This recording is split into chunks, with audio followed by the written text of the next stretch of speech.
कि आपकी press conference में आपने कहा कि हम 150 प्लस सीटें लाएंगे, उसके पहले कमलनाथ जी भी बोलते रहे, तो ये 150 सीट्स का फिगर आया कहां से? कांग्रेस का बहुमत दिखा रहे हैं, बहुत सारे सर्वे हैं जो कांग्रेस का बहुमत दिखा रहे हैं, प्री पोल सर्वे हैं, लेकिन वही सेम चैनल राजस्थान में आपकी सरकार जाते हुए भी दिखा रहे हैं। देखिए, मैं तो मध्य प्रदेश, आपका चैनल का नाम एमपी लाइव है जी, और चूंकि मैं मध्य प्रदेश की मीडिया प्रभारी हूं तो मैं चाहूंगी कि हम मध्य प्रदेश पर ही रहें। एक और आपका बयान आया था जिसमें आपने शिवराज सरकार को महिला विरोधी कहा था।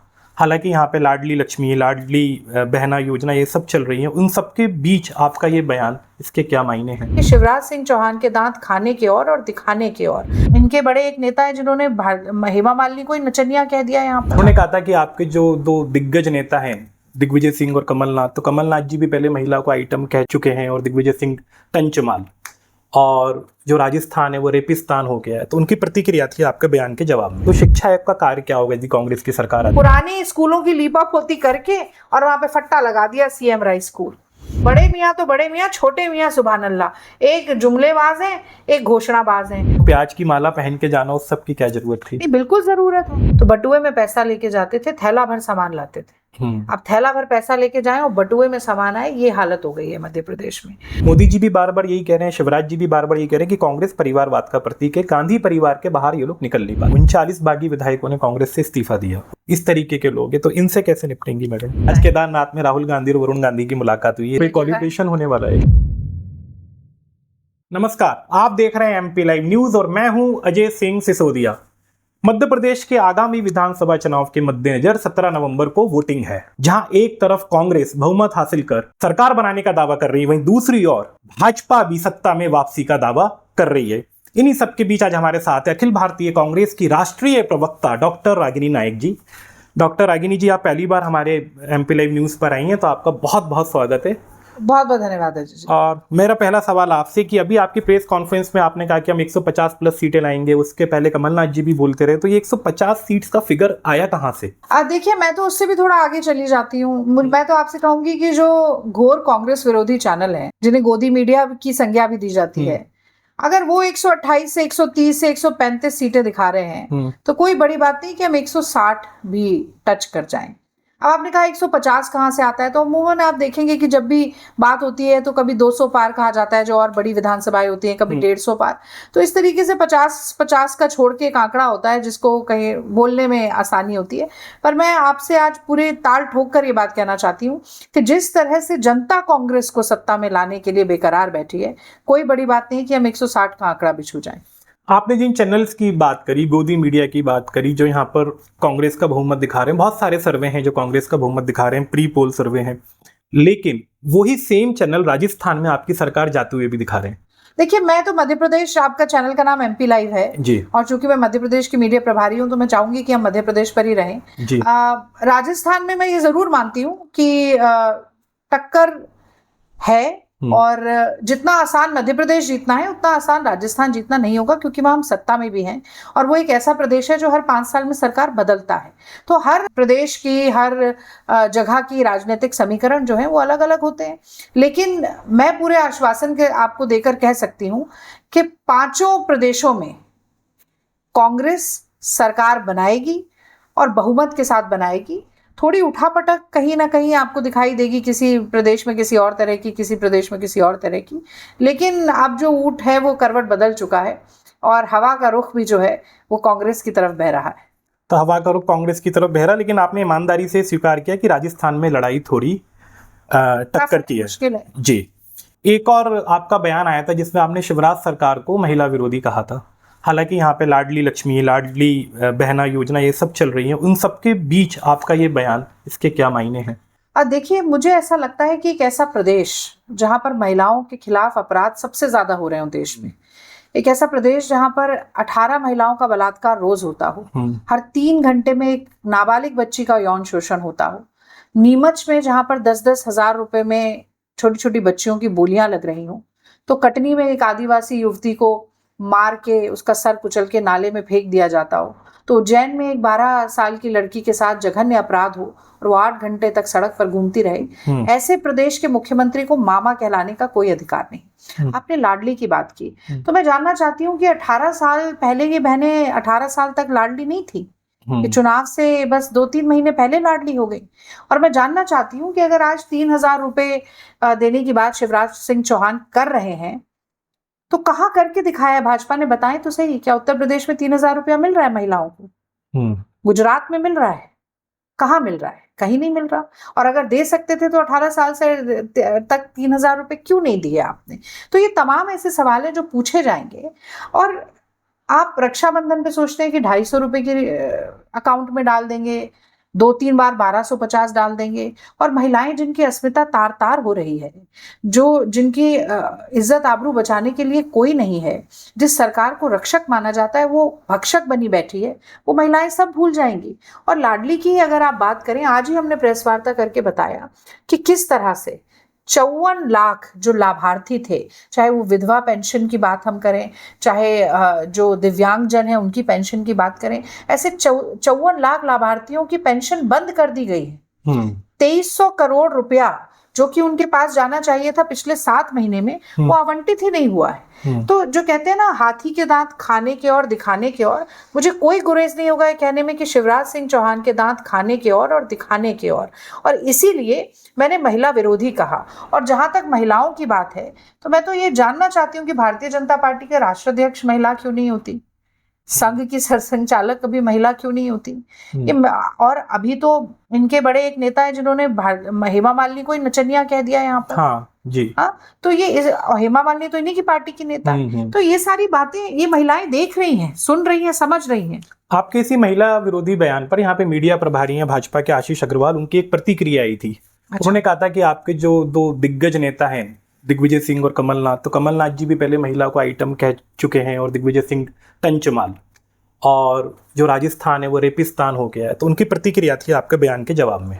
देखिए, मैं तो आज एक साधारण सी बात कहती हूँ, आज हम कटघरे में नहीं खड़े, हम तो विपक्ष हैं जी। आज 18 साल में शिवराज सिंह चौहान ने क्या किया, उनकी सरकार ने क्या किया, महिलाओं की कितनी भलाई हुई, नौजवानों की कितनी भलाई हुई, आज ये जनता पूछ रही है। और मुझे कोई गुरेज नहीं है कहने में कि आज मध्य प्रदेश में महंगाई की मार है, 39 लाख नौजवान बेरोजगार है, 18 लाडली के नाम पर 18 महिलाओं के साथ रोज हो रहा बलात्कार है, पेट्रोल डीजल प्याज लगभग 100 के पार है, 29,000 घोषणाओं की बौछार है, 40 लाख करोड़ के ऋण का भार है, किसान आत्महत्या करने को तैयार है। ऐसी नाकारा और निकम्मी शिवराज सिंह सरकार है। तो अगला सवाल, आपने बात करी युवाओं की, तो आपने शिक्षा आयोग के गठन की बात कही थी, मैंने कहीं पढ़ा था बीच में। तो शिक्षा आयोग का कार्य क्या होगा यदि कांग्रेस की सरकार आती है? मैं तो देखिए, शिक्षा आयोग बहुत जरूरी है, इसलिए कि पहले तो हम एक आकलन ही कर सकें कि कितनी लचर व्यवस्था है जो 18 साल में हो गई, और उसके बाद हम किस तरह की नीति अपना सकते हैं जिससे कि न सिर्फ स्कूली शिक्षा बल्कि उच्च शिक्षा भी सुलभ हो सके और गुणवत्तापूर्ण हो सके। तो अब कुछ आंकड़े मैं आपको जरूर इसमें बताना चाहूंगी कि मध्य प्रदेश न सिर्फ महिलाओं के खिलाफ अपराध में नंबर 1 है, बल्कि एक शिक्षक द्वारा चलाए जा रहे स्कूलों के नंबर में भी सबसे ऊपर है, टॉप पर है, अव्वल नंबर में। कंप्यूटर एजुकेशन की बात करें अगर, तो सबसे निचले पायदान में है देश में। यहाँ पर 89% स्कूल ऐसे हैं जिनमें इंटरनेट की सुविधा नहीं है, 57% स्कूल ऐसे हैं जहां पर बिजली ही नहीं है। जो 95 लाख पात्र युवा हैं जो कॉलेज जा सकते हैं हायर एजुकेशन में जाने के लिए, जिनकी उम्र है, उसमें से 75 लाख उस सिस्टम से ही बाहर है। ड्रॉप आउट रेट लगातार यहाँ पर बढ़ती जा रही है। तो ये शिक्षा व्यवस्था की ये जो हालत हुई है, इसको सुधार के लिए ये मतलब इसमें समय लगेगा और बहुत ज्यादा समय लगेगा। एक दिन अचानक अपनी चैन निद्रा से जाग गए शिवराज सिंह चौहान, उन्हें लगा कि नहीं सच में प्रदेश की बड़ी व्यवस्था खराब है शिक्षा की, अब मैं सीएम राइज स्कूल बनाऊंगा। तो सीएम राइज स्कूल का ही आप हाल देख लीजिए क्या हो रहा है। 9500 सीएम राइज स्कूल बनाने के लिए बोला था, 95 नई बिल्डिंग भी नहीं बनी है, पुराने स्कूलों की लीपा पोती करके और वहां पे फट्टा लगा दिया सीएम राइज स्कूल। तो मतलब इतना, मैं तो कहती हूँ रेडियो गप्पिस्तान है शिवराज सिंह चौहान। तो जो जितनी गप्प मारनी है वो बड़े मियाँ तो बड़े मियाँ, छोटे मियाँ सुभान अल्लाह, एक जुमलेबाज हैं एक घोषणाबाज हैं, और दोनों में होड़ लगी है कि कौन ज्यादा जनता को मूर्ख बना सकता है। मेरा अगला सवाल आपसे, आपने प्याज की बात करी थी, तो प्रियंका गांधी का एक ट्वीट आया था जिसमें कहा था प्याज और विराट कोहली दोनों की सेंचुरी पूरी, वर्ल्ड कप का माहौल है। अब महंगाई पर सरकार को घेरना, आपको घेरना भी चाहिए, आपका अधिकार है, बट वो प्याज की माला पहन के जाना, उस सब की क्या जरूरत थी? नहीं, बिल्कुल जरूरत है। जी। क्योंकि अगर शिवराज सिंह चौहान, देखिए एक तो ये होता है कि आप देख नहीं सकते, एक होता है देख के आंखों पे पट्टी बांध ले, जो धृतराष्ट्र ने किया था। तो वो जो धृतराष्ट्र बने हुए हैं ना, देख के भी पट्टी बांध रहे हैं और नजरअंदाज कर रहे हैं, तो ऐसे लोगों को चौंकाने के लिए करना पड़ता है। हालांकि मैं आपको बताऊं कि हमारे पीसीसी का जो चाय बिस्किट का बजट होता है, वो पूरा 15 दिन का हिल गया था वो 4 माला पहनने में, क्योंकि प्याज इतनी महंगी हो गई है, वो खरीदनी पड़ी हमें जाकर इसलिए। पर बहरहाल देखिए, त्योहार का जब समय होता है ना, और आम आदमी के पास थाली में खाना नहीं है, सिलेंडर में गैस नहीं है, डिग्री है पर नौकरी नहीं है, सामान खरीदने के लिए जेब में पैसा नहीं है। कांग्रेस का समय था तो बटुए में पैसा लेके जाते थे, थैला भर सामान लाते थे। अब थैला भर पैसा लेके जाएं और बटुए में सामान आए, ये हालत हो गई है मध्य प्रदेश में। और पिछली बार भाजपा का नारा था अब की बार 200 पार, तो टमाटर 200 पार पहुंचा दिया। अब कह रहे थे अब की बार 150 पार, तो जनता को लगा कि अरे भैया आप पेट्रोल डीजल और प्याज को 150 पार ना पहुंचा दें, तो जनता कह रही है बस करो यार, अब की बार भाजपा सिमटेगी 50 पर। अभी आदिवासियों पर हो रहे अत्याचार की आप लोगों ने बात करी, अपनी प्रेस कॉन्फ्रेंस में भी बात करी, आपके दूसरे प्रवक्ता भी बात कर रहे हैं, लेकिन पीएम मोदी ने हाल ही में एक सभा में कहा है कि आपने आदिवासी महिला जब राष्ट्रपति बनी थी तो कांग्रेस ने उसका विरोध किया, और जब पहले चीफ इंफॉर्मेशन कमिश्नर जो आदिवासी थे उसके उनके शपथ ग्रहण के समारोह में कांग्रेस नहीं गई, ये उनका आरोप। देखिए, मोदी जी 13 बार आ चुके हैं यहाँ पे पिछले साल भर में, मुझे लगता है जब भी आते हैं कुछ ना कुछ लंबी लंबी फेंक के चले जाते हैं, उनकी आदत है। बहरहाल जहां तक आदिवासियों की बात है, मुझे लगता है कि ये एक ना मोदी जी और शिवराज सिंह के बीच में ना बातचीत नहीं होती। अगर होती तो वो 2-4 सवाल मोदी जी को उनसे पूछने चाहिए थे, उन्हें भी बताने चाहिए थे।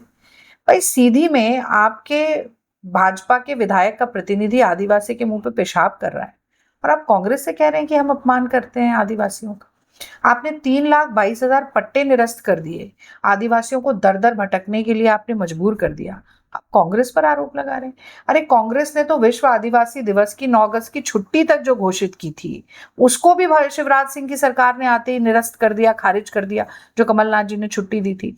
और भी छोड़िए, आप तेंदुपत्ता संग्रहण का एक बोरे में, आप किसी भाजपा के नेता से पूछेगा कि तेंदुपत्ता का जो संग्रहण होता है उसमें बोरे क्या माप होता है बोरे का, एक बोरे में 50,000 पत्ते बीन बीन के भरते हैं वो, और उनको से 3,000 रुपया मिलता है।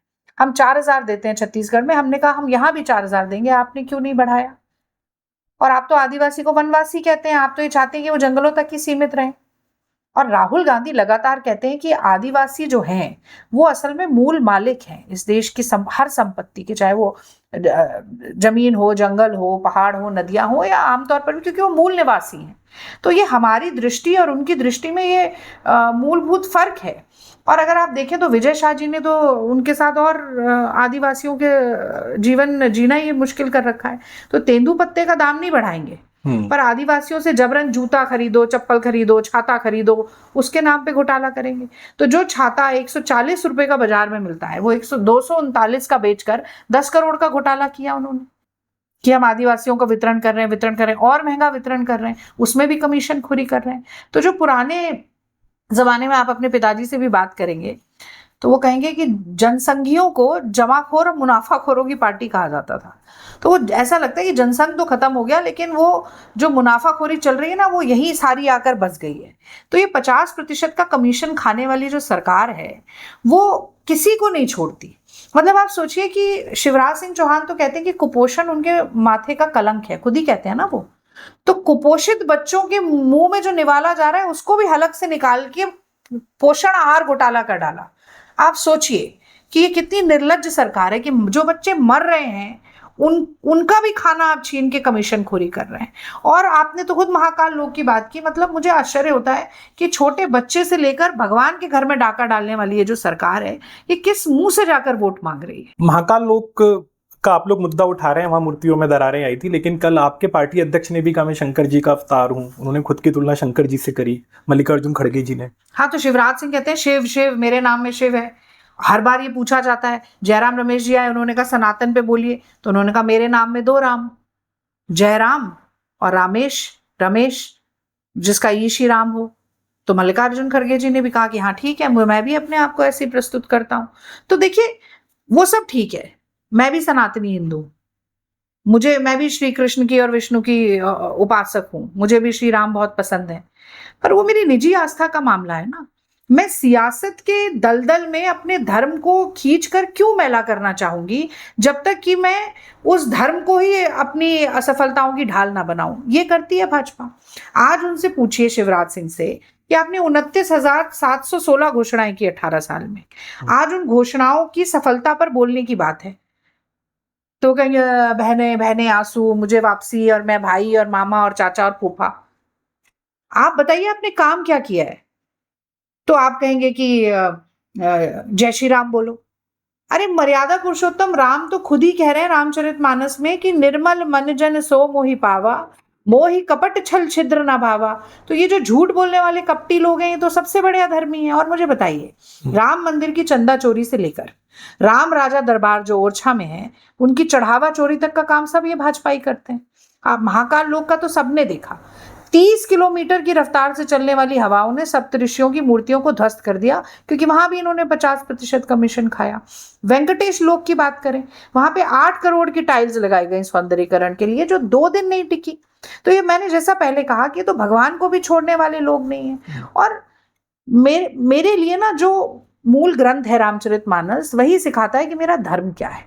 परहित सरिस धर्म नहीं भाई, पर पीड़ा सम नहीं अधिमाई। अगर आप दूसरे की पीड़ा नहीं समझते, अगर आपको ये नहीं दिख रहा है कि 45 लाख किसान जो है, जिसकी सोयाबीन की फसल खराब हो गई, वो मुआवजे के लिए बैठा है, अगर आपको ये नहीं दिख रहा है कि अमित सिरोलिया जो भोपाल में ही अपनी बहन की इज्जत आबरू बचाने के लिए गया और उसको पीट पीट के मार दिया गया, आपके घर से 2 किलोमीटर दूर रहता है, आप उसके परिवार से मिलकर नहीं आ पाए, अगर आपको ये नहीं दिख रहा है कि प्राइवेट सेक्टर में 60% की गिरावट आई है क्योंकि आप निवेश लेकर नहीं आए और 39 लाख नौजवान इस प्रदेश में बेरोजगार है, तो वो पकौड़े की गैस पर नाली की गैस पर पकौड़ा तलने लायक भी नहीं बचा, अगर आपको ये नहीं दिख रहा है कि आदिवासियों का कैसे शोषण हो रहा है, अगर आपको ये नहीं दिख रहा है कि 15,000 किसान ने आत्महत्या की, 17,000 बच्चों ने आत्महत्या की, अगर आपको ये नहीं दिख रहा है कि इस प्रदेश में 6 साल तक के 51% कुपोषित बच्चे होते हैं जो कि बौने रह जाते हैं, तो मैं समझती हूँ कि आप सबसे बड़े अधर्मी हैं, क्योंकि आप दूसरे की पीड़ा का निवारण करने की परिस्थिति में होते हुए भी नहीं कर रहे हैं, क्योंकि आप दूसरे का पेट काटकर अपनी जेब भरने वाले लोग हैं। एक और मैडम बयान आया था शिवराज जी का कि कांग्रेस जो है वो उनके 2 बड़े नेता अपने बच्चों को स्थापित करने का प्रयास कर रहे हैं और कांग्रेस जो है परिवारवाद का प्रतीक है। मेरा सवाल सिर्फ परिवारवाद को लेकर है। मोदी जी भी बार बार यही कह रहे हैं, शिवराज जी भी बार बार यही कह रहे हैं कि कांग्रेस परिवारवाद का प्रतीक है, गांधी परिवार के बाहर ये लोग निकल नहीं पाते। देखिए, मैं इस पे ना एक बार मैं जब NSUI में थी, मैं NSUI की राष्ट्रीय महासचिव थी, तब राहुल जी सांसद बने और हमारे प्रभारी बने यूथ कांग्रेस और NSUI के।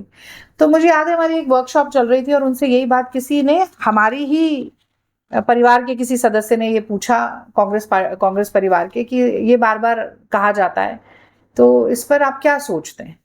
तो राहुल जी ने बड़ी अच्छी बात कही। राहुल जी ने कहा, देखिए कौन कहाँ जन्म लेता है ये उसके हाथ में नहीं है, पर जन्म के बाद वो जिस परिस्थिति में है, अगर वो किसी का भला करने, अगर वो किसी का कल्याण करने, अगर वो किसी के जीवन के सुधार लाने की परिस्थिति में है, तो उसे जरूर करना चाहिए। और मुझे लगता है कि राहुल जी वही कर रहे हैं, और मैं तो इसको भारत जोड़ो यात्रा तक लेकर जाऊंगी, क्योंकि मैं तब भी मीडिया की प्रभारी थी भारत जोड़ो यात्रा मध्य प्रदेश की, मैं आज भी मध्य प्रदेश की मीडिया प्रभारी हूं चुनाव तक के लिए। तो मुझे कुछ पंक्तियां याद आती हैं। रश्मि रथी में लिखा है कि वसुधा का नेता कौन हुआ, भूखंड विजेता कौन हुआ, अतुलित यश क्रेता कौन हुआ, नवधर्म प्रणेता कौन हुआ, जिसने न कभी विश्राम किया, विघ्नों में रहकर काम किया। तो राहुल गांधी चले अविरल, निश्चल, निरंतर, सतत, और जनता ने देखा कि एक व्यक्ति है जो उनके घर, उनके द्वार पर जाकर उनकी पीड़ा को समझना चाहता है, उनकी नब्ज टटोलना चाहता है। एक तरफ मोदी जी हैं जो AC के कमरे में बैठ के मन की बात करते हैं, एक तरफ शिवराज सिंह चौहान है जो घोषणा पे घोषणा करते जाते हैं, काम नहीं करते। और राहुल गांधी चल रहे हैं, और उनका मैसेज क्या है, संदेश क्या है, कि मोहब्बत की दुकान, प्रेम, भाईचारा, बंधुत्व। तो मुझे लगता है जो सैकड़ों करोड़ का जो एक प्रोपोगेंडा राहुल जी के खिलाफ भाजपाइयों ने किया था, संघियों ने किया था, वो उनके इसी आचार और व्यवहार से ध्वस्त हो गया। और ये बहुत बड़ी बात है कि वो चाहे कोई कार मैकेनिक हो, ट्रक ड्राइवर हो, कुली हो, वो हर व्यक्ति के साथ खड़े होकर उसके जैसा जीवन देखना चाहते हैं, उसकी खुशी में शामिल होना चाहते हैं, उसके आंसू पोंछना चाहते हैं। तभी एक धान के खेत का भी कोई वीडियो वायरल हुआ था जिसमें वो रुपाई कर रहे थे। जी। तो ये जो बदलाव आया है ना, भारत की राजनीति में भी ये अभूतपूर्व बदलाव है, और वो राहुल जी ने करके दिखाया कि किस तरह से जनता के साथ कनेक्ट करना पड़ता है। और इसीलिए मुझे लगता है कि मोदी जी और शिवराज सिंह हो या कोई भी हो, इनके पास असली मुद्दे नहीं बचे। अगर परिवारवाद मुद्दा होता तो क्या अनुराग सिंह ठाकुर यहाँ पर आकर धूमल जी के पुत्र हैं प्रेस वार्ता कर रहे होते? क्या धर्मेंद्र प्रधान उनके पिताजी भाजपा के नेता नहीं है? आज आपने उनको MHRD बनाया हो। पीयूष गोयल के पिताजी नहीं? मैं तो ऐसी एक बहुत लंबी, पंकजा मुंडे के पिताजी क्या भाजपा के नेता नहीं थे? तो ये आप, वो है ना कि आप अपने गिरेबान में झांक कर नहीं देखेंगे। आपका घर खुद शीशे का है, दूसरे के ऊपर पत्थर उछाल रहे हैं। देश की जनता आज आपसे जवाबदेही मांग रही है, क्योंकि उसने आपको प्रचंड बहुमत देकर देश की सत्ता पे भी बिठाया और यहाँ भी बिठाया। अब आप कह रहे हैं डबल इंजन की सरकार है। ये ऐसा डबल इंजन है जिसके ड्राइवर का नाम ही नहीं लेना चाहते मोदी जी। इतनी सभाओं में आगे शिवराज सिंह का नाम लेने से कतरा रहे हैं। चौथी लिस्ट तक तो वो ये नहीं पता था कि वो चुनाव भी लड़ेंगे कि नहीं। आज भी आप किसी नेता से पूछ लीजिए, शिवराज सिंह मुख्यमंत्री का चेहरा है? कौन मुख्यमंत्री का चेहरा है? किसके नाम पर वोट मांग रहे हैं आप? मोदी जी मुख्यमंत्री बनेंगे यहाँ पर आकर? वो मुख्यमंत्री नहीं बनने वाले हैं। वो केवल बयानबाजी करेंगे और फिर चले जाएंगे। आज कह रहे हैं मुझे गाली, ओबीसी को गाली। अरे भैया, जब आपको वोट मांगना होता है आप ओबीसी बन जाते हो। हम कहते हैं ओबीसी की जातिगत जनगणना कराओ तो आप पीछे भाग जाते हो। हम कहते हैं ओबीसी को रिजर्वेशन दो तो आप पीछे भाग जाते हो। अब अर्जुन सिंह जी ने दिया था 27% आरक्षण, यहाँ के ही नेता थे। कमलनाथ जी ने अपनी 18 महीने की सरकार में रिजर्वेशन दिया 27%। आप क्या कर रहे हैं ओबीसी के लिए, जो अपने आप को ओबीसी बनाकर वोट मांगते रहते हैं? उनका ये कहना है कि कांग्रेस ने कभी किसी ओबीसी को सीएम ही नहीं बनाया। यहाँ बीजेपी 3 ओबीसी को सीएम बना चुकी है। भारतीय जनता पार्टी की देश में 10 सरकारें हैं, उसमें से 1 ओबीसी है। हमारी 4 सरकारें, उसमें से 3 ओबीसी है। तो ये ओबीसी है, मतलब आप वो होता है ना, बूमरैंग करता है। आप हमसे सवाल एक तरफ, एक उंगली हमारी तरफ उठाएंगे तो 3 आपकी तरफ उठ रही हैं। आप बनाइए ना सब ओबीसी को।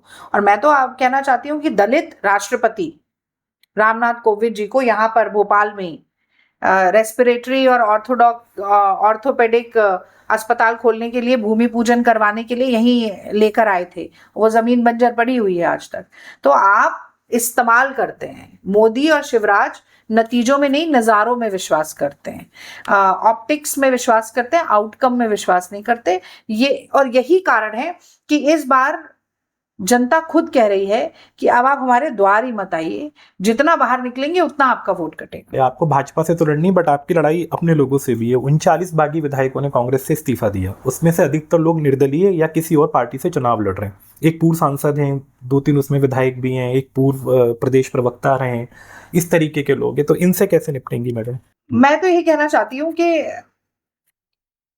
इस वक्त जनता के लिए प्रत्याशी एक तरह से गौण है, क्योंकि कमलनाथ जी, राहुल गांधी जी, खड़गे जी, प्रियंका जी और कांग्रेस पार्टी, जनता को ये दिख रहा है। तो 17 तारीख को जाकर 17 नवंबर को पंजे के निशान वाला बटन दबाना है, ये उन्होंने सोचा हुआ है। अब आप पूछ रहे बागियों का क्या करेंगे?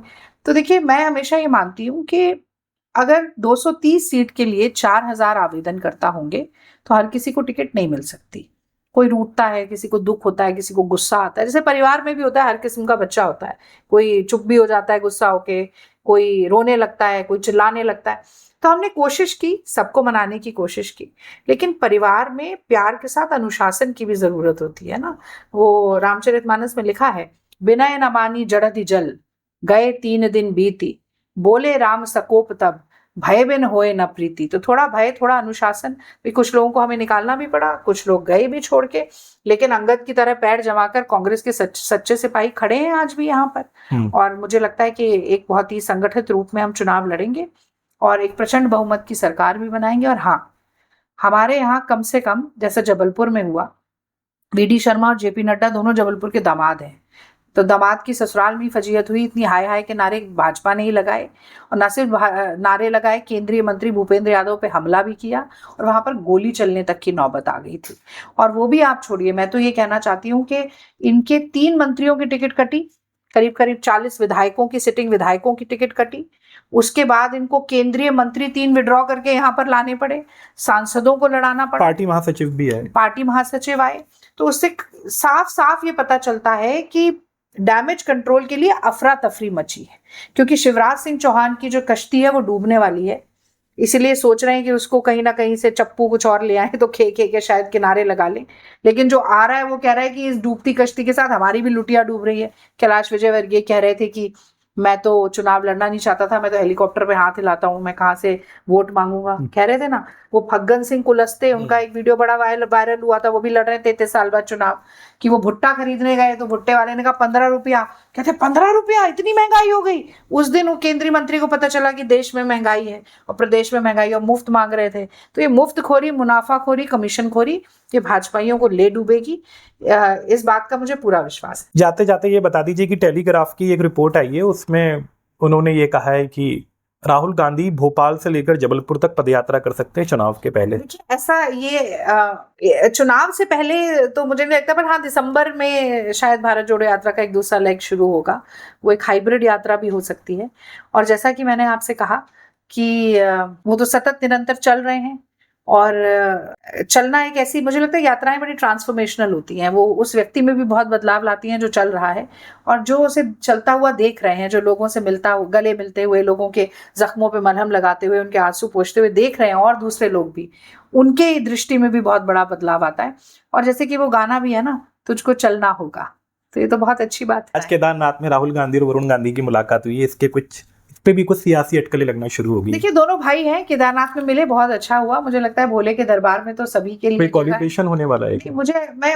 देखिए मैंने आपसे पहले ही कहा कि मैं धर्म के राजनीतिकरण के बिल्कुल खिलाफ हूँ, और आज भोले बाबा के दरबार में 2 भाई मिले हैं, तो उसको वहीं छोड़िए, उसको हर चीज का एक राजनीतिक पहलू ना खोजिए। तो आपने हमसे बात करी, आपका बहुत बहुत धन्यवाद। तो ये थी अखिल भारतीय कांग्रेस की राष्ट्रीय प्रवक्ता डॉक्टर रागिनी नायक जी, जिन्होंने बहुत सारी चौपाइयां हिंदी साहित्य का प्रयोग करके, प्रभावशाली वक्ता है रागिनी जी, और बेबाकी से हमारे सारे सवालों का जवाब दिया। चुनावी कवरेज जारी है। 3 दिसंबर को किसकी सरकार बनेगी ये तो वक्त ही बताएगा। आप देख रहे हैं MP live news, no favour no fear.